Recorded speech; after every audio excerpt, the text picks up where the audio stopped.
Welcome to sherwani ఆహారాన్ని lights. ఇవాల్టి మన కమ్మనైన గుమ్మలాడించే సాంబార్ ఈజీగా టేస్టీగా ఎలా తయారు చేయాలో చూద్దాం.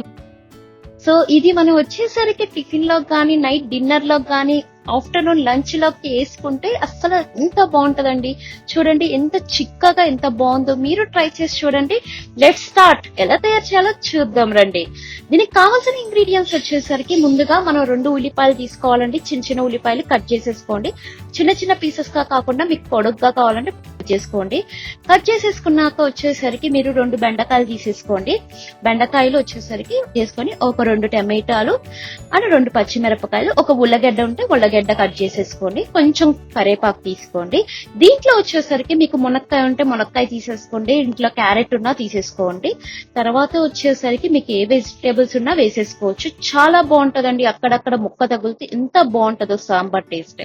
తర్వాత మనం వచ్చేసరికి పచ్చి కొబ్బరి తురుముకొని పక్కన పెట్టుకోవాలి. సగం కొబ్బరి తురుముకోవాలి. తర్వాత చిన్న పీసెస్ గా కట్ చేసుకొని కొత్తిమీర పక్కన పెట్టేసుకోవాలి. తర్వాత ఇక్కడ మనం సాంబార్ కి పప్పు రెడీ చేస్తామండి. ఈ పప్పులోనే మనకి టేస్ట్ వచ్చిందండి. ఇక్కడ 150 గ్రాములు వచ్చేసరికి కందిపప్పు తీసుకుంటున్నాము. ఒక 50 గ్రాములు వచ్చేసరికి పెసరపప్పు తీసుకుంటున్నాము.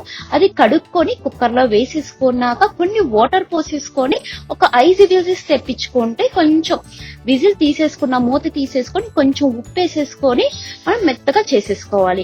మెత్తగా చేసేసుకొని పక్కన పెట్టుకోవాలి. పక్కన పెట్టుకున్నాక మనం చింతపండు తీసుకోవాలండి. చింతపండు నిమ్మకాయ సైజ్ అంత చింతపండు తీసుకొని ఒక 10 నిమిషాల ముందు నానబెట్టుకోవాలి.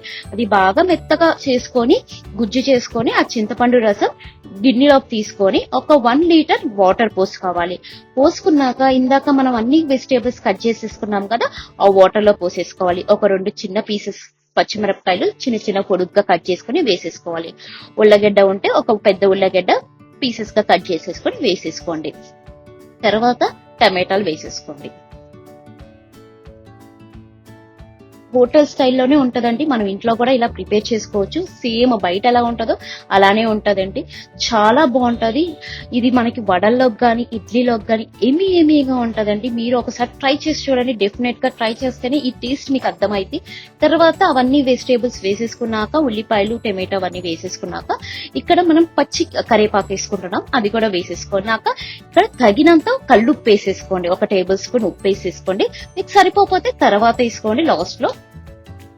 వేసేసుకున్నాక ఇక్కడ మనం చుట్టూ కూడా ఇంగువ తీసుకుంటున్నాం.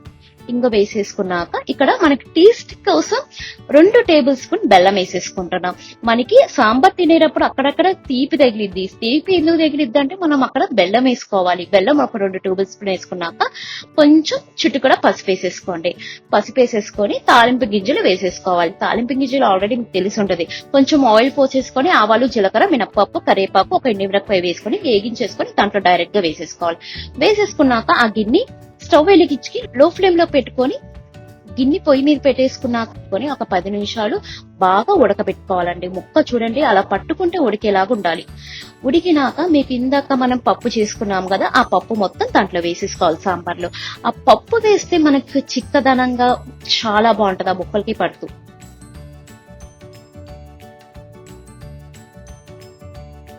పప్పు వేసేసుకుని లో ఫ్లేమ్ లో పెట్టుకోండి, లేకపోతే పొంగిపోయింది. లో ఫ్లేమ్ లో పెట్టుకుని బాగా కలిపెట్టేసుకొని ఇంకా ఒక 10 నిమిషాలు ఉంచుకోవాలి అండి. 10 నిమిషాలు బాగా ఉడికినాక చిక్కదనం వచ్చేసింది. చిక్కదనం వచ్చినాక మనం ఎంటీఆర్ సాంబార్ పొడి తీసుకుంటున్నామండి. ఇక్కడ డిఫరెంట్ ఫ్లేవర్స్ ఉంటాయండి. సో అందుకనే మనం ఇక్కడ ఎంటీఆర్ తీసుకుంటున్నాం. ఆ ఎంటీఆర్ స్మెల్ వచ్చేసరికి చాలా బాగుంటదండి. తర్వాత వచ్చేసరికి 2 ప్యాకెట్లు తీసుకోవాలండి. 5 రూపీస్ ది తీసుకొని డైరెక్ట్ గా వేసుకోకూడదండి. కొంచెం వాటర్ వేసుకొని వేసుకుంటే మనకి ఉండలు లేకుండా ఉంటది.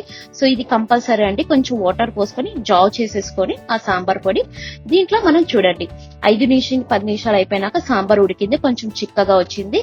ఇందాక కలిపెట్టేసుకున్నాం కదా పొడి, అది దాంట్లో వేసేసుకోండి. వేసేసుకొని ఒక 10 నిమిషాలు ఇంకా బాగా ఉడకబెట్టుకోండి. మీరు అక్కడ వచ్చేసరికి స్మెల్ వచ్చింది. ఆటోమేటిక్ గా మనకి సాంబార్ స్మెల్ వచ్చేసిందండి. చూడండి ఎంత బాగుందో అసలు. మీకు ఈజీ ప్రాసెస్ అండి. ఒక 20 నిమిషాల నుంచి 30 నిమిషాలు అయిపోయింది ఇది. ఇది అన్నంలో కూడా చాలా బాగుంటదండి. అందరూ బయట సాంబార్ ఇష్టపడతారు. అలాంటి సాంబారే మనం ఇంట్లో కూడా చేసేసుకోవచ్చు అండి. ఇంట్లో చేసేసుకొని కమ్మగా తినేసేయచ్చు. ఇందాక తురుముకున్నాం కదా పచ్చి కొబ్బరి, లాస్ట్ లో వచ్చేసరికి వేసేసుకొని ఇందాక కట్ చేసుకున్న కొత్తిమీర వేసేసుకుంటే గార్నిష్ కి అయిపోయిద్దండి. ఆఫ్ చేసేసుకోండి. స్టవ్ ఆఫ్ చేసుకొని ఒక 5 minutes మూత పెట్టేసుకుంటే మన కమ్మగా సాంబార్ రెడీ అండి. చూస్తేనే ఎంత బాగుందో, ఎంత నోరు ఊరుతుందో చూడండి. చాలా అంటే చాలా బాగుంటది.